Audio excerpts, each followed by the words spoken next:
So it's winter time and it is cold. We're up here in Delta County today. You know, over 20 years ago, there was a movie called Escanaba into Moonlight.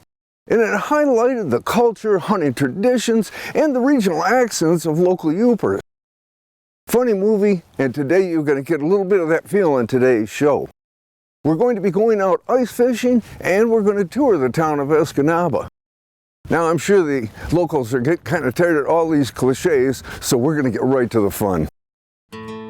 Ice fishing in Escanaba is not for winter wimps, but if you like the cold and want to have some incredible fun, today's first adventure is for you. We head out ice fishing on Big Bay de Noc, world renowned for trophy walleye, and it's not folklore, as you will soon see today. We wanted to increase our odds of catching fish, so we got hold of a local guide, Caitlin Beaver. What a surprise to find out that Caitlin had just graduated. Well, just out of school, what can she know, right? Big surprise ahead. We're at Big Bay de Noc, we're right down by Escanaba. We're gonna go out and do a little ice fishing out there today. This is a good walleye area. Maybe we'll get lucky. I'm with Caitlin Beavers right now, and Caitlin is taking us out. I hope I don't ruin her reputation. Hopefully we'll get on some fish, but fishing's fishing, you know? I know. Now, how often have you fished it? Did you grow up here in Escanaba? Yeah, I grew up right here in Escanaba. I've been fishing ever since my mom would let me out. Cool. Slowly learning the area more and more as I get older. I got a car now, more freedom, you know, to get out on the ice. And we've been going to this spot a few times, and we haven't gotten skunked yet. I don't want to jinx myself, but hopefully we'll get on some. Well, it looks like you've got everything you need here. I can tell you've been doing it for a while. Yeah. So, yep. But another thing too, you actually make your own lures. I do. Why don't you tell us a little bit about that? So I started making lures about 2 years ago, I would say, just right out of my bedroom, pretty much just for fun, and then I started selling them. And then one day I just had a bunch of orders and I was like, okay, maybe this is something I could do. So I started just selling lures and slowly growing my inventory, growing what types of lures I had, and it just slowly took off from there. We'll be using my lures on our jigging rods, and then on the tip-ups we've just got like a sucker minnow with just on a treble hook. Okay. So kind of a mixture. And we're gonna get out there and hopefully catch some of these big walleye. We'd love to do that. We jumped on the ATVs and we're buzzing across the ice to an area that has been hot for Caitlin and her boyfriend Lucas. As we crossed the ice, the expanse of this big bay started to come into focus. The only noise you could hear was the roar of our rides. Soon that was calming down as we arrived at our spot, but the wind was picking up. As soon as we arrived, Lucas started cutting holes, explaining the strategic placement. I pretty much just think that, you know, spreading out the tip-ups as far as you can, the more water area you cover. And the more water area you cover, the best odds you have of catching a fish. That's why I would do it. And then I put one behind the shack, more into the shallows, just so that if a fish is cruising up there, trying to find bait fish, maybe we'll capture him. And then I'm gonna put one here more on the deeper side, around the 45 mark like I was telling you. And try and capture a fish that's swimming more in the deeps compared to the 35 to 40 range right in there. Scooping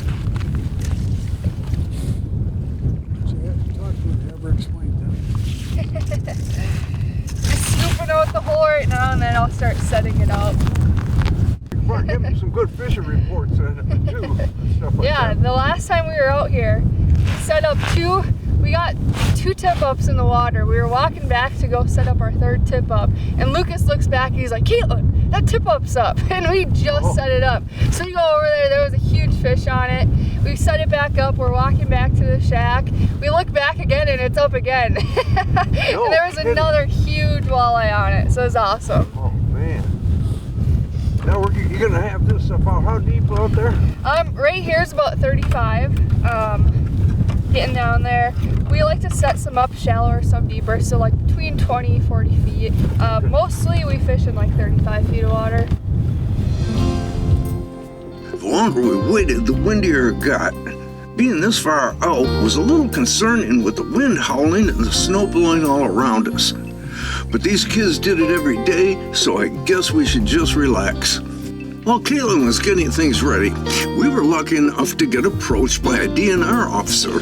I took the opportunity to ask a few questions about the law and safety out here on this inland sea. And along came the conservation officer, just checking on people, making sure everything is going good. And I'm glad I've got you here because we can find out maybe a little information, kind of like safety information on what people you should be aware of when they're out here. Yeah, sure. So obviously one of the biggest things that you want to watch for, especially in areas like this, which this particular area, we're south of Escanaba, you want to kind of watch the wind directions, basically for the ice conditions, right? Because the further south you go, basically the thinner the ice gets. And a good rule of thumb is to let people know where you're going. Kind of talk to the local bait shops. You can get current ice conditions there usually. Conservation officers will usually, we're out here looking around, they'll usually be able to give you some tips on what's safe and what's not safe. But one thing to remember is whenever you're on the ice, you know, conditions can change. And bring safety equipment with you, like these picks right here. You know, if you end up falling through, you can dig yourself out. And just have a plan, cell phone, and let people know where you're at. The stories too where they get that wind wrong and this ice could break off and you could be out there floating on a big piece of ice. Yeah, as a matter of fact, the last fisherman I just spoke with right there said that yesterday a large sheet of ice broke off Peninsula Point, which is directly behind us right here, and started floating to the east. So exactly, right now we've got a strong south wind, so it's pushing everything up this way. We've got what, over 12 to 18, 20 inches of ice right here, so we're good to go. We're safe here. Yep. All right. Well, hey, I appreciate you stopping and talking with us, and maybe we'll get some fish. Maybe hey, my pleasure. That's making us lucky. Yep, my pleasure. After an informative couple of minutes with Mike from the DNR, it was time to get back to fishing. As we headed back, I seen Caitlin running towards her hole and throwing off her coat. Then she took off her glasses and started pulling up a line like crazy. This was exciting. We ran over to see if it was as big as what she was making out. It was.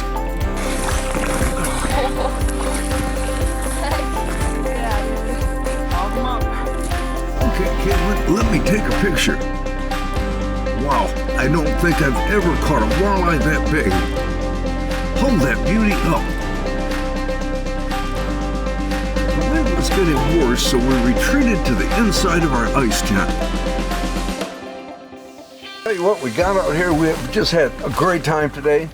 We got out on the ice and it wasn't really too bad out here then. And I don't know if you can tell behind me, but this shanty is kind of shaking around a little bit. The wind has really come up.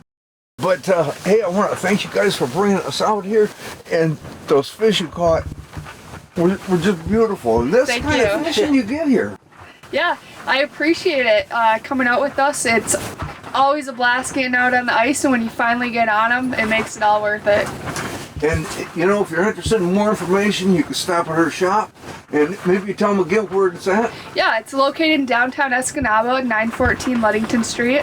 You know, if you weren't out here, Yep. we probably wouldn't have got everything set up. Lucas is a big help. We broke everything either. Yep.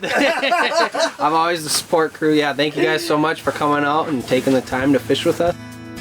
Caitlin and Lucas have had some great fishing this year, and here's a short montage of the fish they caught.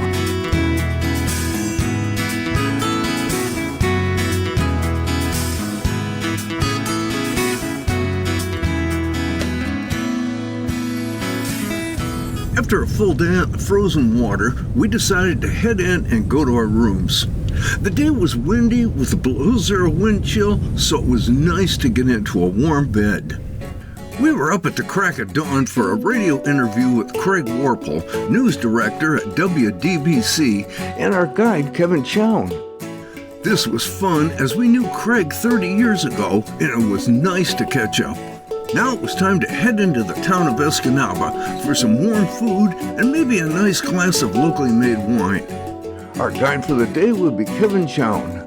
Kevin was born and raised in Escanaba, but left to pursue a music career. After 20 years in the big city of LA and traveling the world playing music, he decided it was time to come home to a slower pace. The first place he took us was for some breakfast at the Swedish Pantry in downtown Escanaba, and we couldn't wait. This is a very Escanaba place. Phyllis, the owner, is a friend. Food is fantastic, and I encourage everybody who comes to Escanaba to come and eat a good meal at the Pantry. Well, I'm hungry. As soon as we walked in the door, we knew we were in the right place because there's no better smell than pancakes on the grill. Oh boy, and cookies. I haven't even sat down yet. I'm already full. Kevin, you talked me into coming into this place and they had Swedish pancakes. Now, I don't know that I've ever had a Swedish pancake. What the heck is it? A Swedish pancake it's kind of an egg-like pancake. Just think of that, it's got a little bit more of like a crepe-like feel to it. It's flatter, you can see like that. But the thing that makes the Swedish pancakes a true Swedish pancake is the lingonberries, that's a Swedish berry right there. You see that in there? Oh, yeah. That's the special kind of, that's what really makes it Swedish is the lingonberries. Okay. And this is melted butter and really, really good locally made maple syrup right there. And this is a true kind of sweet, I don't want to say it's a Swedish delicacy, this is normal food in Sweden. But to us here in Escanaba and in the United States, I'd say this is a true Swedish delicacy to enjoy. Yeah, all I know is it looks good and I'm ready to get started. Okay, now that I have a full stomach, it's time to discover downtown Escanaba. Good thing I'm full, otherwise I might spend too much time in our next spot. When I was a kid, this was one of my favorite places on the planet Earth because it's the candy store. Staples has been around since the beginning of Escanaba. This is a true Escanaba tradition. To me, the best candy in the world. The factory is right here in Escanaba, as well as the store. And it's a combination of just really, really, really good chocolates and gifts. And it's the kind of place that if you're in town, you definitely need to make a stop by. I love chocolate. You do? Let's go. Let's check it out. When we walked in the store, it was every kind of candy you can imagine. I was the proverbial kid in the candy store. Kevin, you got me in here and you got me down this aisle, man. I love chocolate, I just said that. And there's just everything imaginable in here, plus all kinds of other things. There is. Welcome to paradise. It is. This is one of my favorite places anywhere. And I can understand why. We got to get some of this candy. We're going to get candy like Nick here. Yeah, Look at that. Nick's He's got a handful of it. He knows what he's doing. The best candy around. That's right.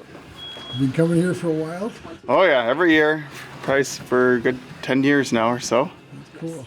Yeah, I come here for Christmas and Valentine's Day. And whenever I'm looking for a special gift, they have lots of variety and stuff, so I like to come in and look around. Where are you from? Escanaba. Okay. Yup, Nick knows candy. Our next stop would be at the House of Ludington. I haven't been here in 25 years. Well, Kevin, as we're walking down through the town here, the one place I've always recognized, and I know very little about Escanaba, that's what we're learning about here, but the House of Ludington. Oh, remember that. You absolutely will. House of Ludington is one of the oldest things in town. It's on the National Register of Historic Buildings, Historic Places. It's an old hotel that is of a similar age to the Grand Hotel on Mackinac Island. And it's since it's of that era, it has the same magnificence and the same mystery to it. Oh, some people have said this place is haunted. Okay, Kevin, let's go in. I ain't afraid of no ghost. Maybe. Kevin, you know a little bit more about this town, having been raised here, and probably know a little bit more about the history, or what questions you might ask for that. Well, I know a lot about the history of this place because a lot of this place is the history of my life. We always would come to the House of Ludington for big occasions, whether it was my grandparents' 50th wedding anniversary or parties after musical performances in town. You know, this was always the place that you came. So I love to come here, and it really does kind of encapsulate Escanaba and Escanaba history. And I think it's important for people to see just how magnificent it really is. For us too, it was always, coming up and what's the history and so forth when we bought the hotel. And so we would come in and people would sit at the bar and tell Ed stories and, did you hear about what was the guy up in the cupola? Yeah, the cupola was actually used during World War I and World War II as a lookout, and the light was used as a beacon because they used to black out Escanaba because of the ore docks, and they were afraid that the Germans would get their U-boats in the Great Lakes and disrupt the iron ore. We were here for about our first year, and this gentleman came up to me and he said, have you ever been up into the cupola? And I said, yes, I have. And he was going on and on about being up there in card games, and I didn't really know if I should believe him or not. And he sensed that, and he asked me. He said, "Is that grayish green woolen carpet still on the floor of up there in that ship's wagon wheel light?" And I said, "Yes, it is." And he said, "I'm gonna tell you what." He said, "I got into a card game with 3 baby-faced Nelson's bodyguards. That's where they were at, up in that cupola when he was staying at the hotel. And but he had been up there, so." Yeah. Well, and it makes sense because from there on the 3rd floor, there's an interior passageway that goes through the middle of the building, and it drops down to it used to be the bake shop. And then there is a underground tunnel, and there's an underground wine cellar. The wine cellar's locked. There's no wine in there, or we would have found the key. But it does make sense that would be a perfect lookout. Oh, it does. Yeah. It does. Now, older buildings too that I come across. You always wonder, are there any ghost stories that go along with it? Well, when we first got here and we started, tearing the roof off and doing the renovations, it was pretty active, and we had some really strange things happen. But I don't know if we're just used to it. But we haven't really had anybody ever, and I said ever, but in the last 6-8 years say, I heard this or I seen that. But they're nice ghosts. I think anytime you have a building this old, I always come in here and I think to myself, boy, there's been a lot of conversations in this building. Lots of things have been, decided over time here. This is the place probably back to the lumber barons and that era. In fact, this place is named after Nelson Ludington, who was the lieutenant governor of Michigan I believe in the 1800s. And he was a lumber baron, and he was the original designer of this town. And of course, logging is a huge part of the culture and the industry around here. So, but it was also a business. So this place I've always looked at I always known business to be done in bars in my life. And I'm sure that much business has been done in this bar. Yeah, I'm sure you're right about that. Our next stop was a real wake-up call. Stone Cub Coffee House. I think this is so nice as you come into these towns, and it's really an historical town. And here we are sitting in a beautiful little coffee shop. You've got a fire right behind us, warming up. It's cold out today, so this is a great place to be. It's a great winter getaway just to come in and have something warm by a fire, and winter's outside. Escanaba's been an interesting town through its whole history. Being the center of the Upper Peninsula, it's always been a center of commerce. It's got the most amazing downtown in the Upper Peninsula. It always kind of was downtown of the entire place. All the way back to the days before the bridge, Mackinac Bridge. One of the things that you find here, and I know that it's happening to you right now, you have property, you bought a house, and you're actually having the house moved. The unique thing is, you're right out on the water, and they're moving it down the beach. That is true. Interesting things happen in Escanaba. And, I have a house in Los Angeles, and I decided to build a house here, and my neighbor was building a new one. And he had a perfectly good house. So I'm picking it up, and we're sliding it onto an ice road onto the beach. We're going to slide it onto my lot, just a couple doors down, put it on a new foundation, and recycle, reuse. Everybody wins in a situation like this. Well, it's got to be quite a sight too. Anyway, being out there ice fishing and just look back at the shoreline and you see a house going down. Exactly. Now, to settle down those coffee jitters, it was a place I was really looking forward to. Leith's Garden Winery. It's owned by some friends of mine, Tony and Julie Lambert, and the thing that matters the most to me in this world is music. And this is one of the new homes of music in town, and I recently brought my grand piano back here from Los Angeles, and this is its new home. Would you like to meet her? I want to go there and meet her. I want to look around. This sounds like a great place. Let's check the winery out and meet my piano. Tom, welcome to Lee's Garden Winery. I'd like to introduce you to one of my good friends, Tony Lambert. Tony. Hello, Tom. Good to meet you. Welcome. Welcome to Lee's Garden Winery. Hey, it looks great here. So tell me a little bit about it. How long you been here? That's a good story. So my wife and I just bought this 6 months ago. Okay. So we became owners of it 6 months ago, learning the business of the winery. Just a crash course, but it's been fun. My wife has been the manager here for 5 years. So we fell in love with the place. We love the atmosphere, love the ambience. You know, this building was built in 1884. Wow. So it's over 135 years. So it's just a beautiful building. And we love wine. And when the opportunity came for us to buy it, we jumped right on it. So do you make your own wine then? We do. All of it's made downstairs. Okay.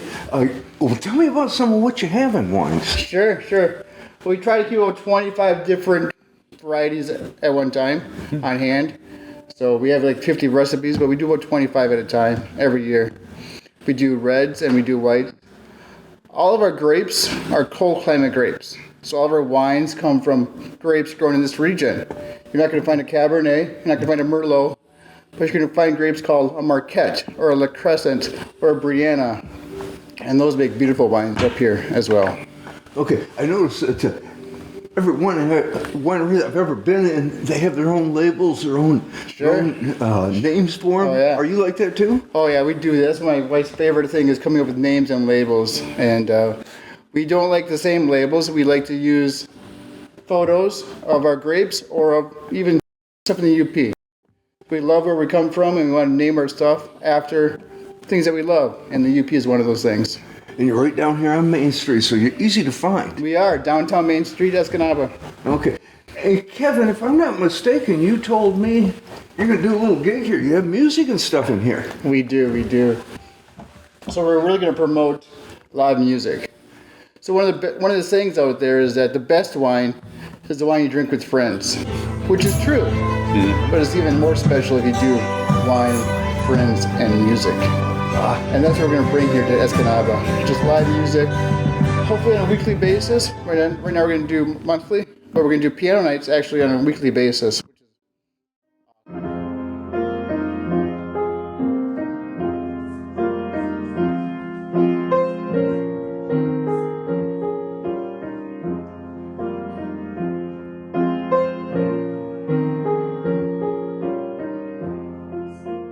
It sounds like it'd be fun to do. It is. And you are involved in that. I am. Well, my family's been involved with just about everything music related in this town for quite some time, so it's just kind of a torch that I've picked up, and Tony and I just kind of were reintroduced to each other recently, and you know, everybody has a role to play in this town if you grew up here. And my role has always been to bring music to people. And the great thing about becoming friends with Tony is he's got the living room for all of us to hang out and have a good time. He does. Right. But everybody's invited in, right? Absolutely. Of course. Yeah. Well, Tony, I want to thank you. And I'm going to spend some time with this wine. Sounds good. Let's do it. Cheers, my friend. Cheers. Well, I hope you enjoyed today's show as much as we did doing it. You know, it was really cold up here, but we had such a great time with those great fish that we caught. We also had a good time going down into the town of Escanaba, beautiful little town. Everybody ought to get up there and try it. If you'd like more information, you can go to our website at greatgetaways.tv, or you can call the number on your screen. Thanks for watching, and we'll see you next week.